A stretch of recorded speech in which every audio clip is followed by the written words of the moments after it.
বন্ধুরা, সিঙ্গাপুরে আমরা রিভার সাফারির জন্য টিকিট কেটে পার্কে ঢুকছি।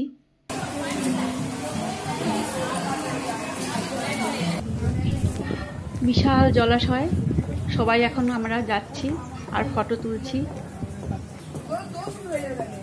অনেকটা ভেতরে গিয়ে আমরা রাইড চড়বো আর পুরো ঘুরে ঘুরে দেখছি। আমরা স্কুলের বাচ্চারা প্রচুর ঘুরছে, আনন্দ করছে, দেখছে। আমরা ওদের সঙ্গে সঙ্গে দেখছি অনেক রকম প্রাণী, মাছ, পান্ডা। এখানে খুব ভালো পান্ডা দেখতে পেয়েছি আমরা, অনেক পান্ডা ছিল।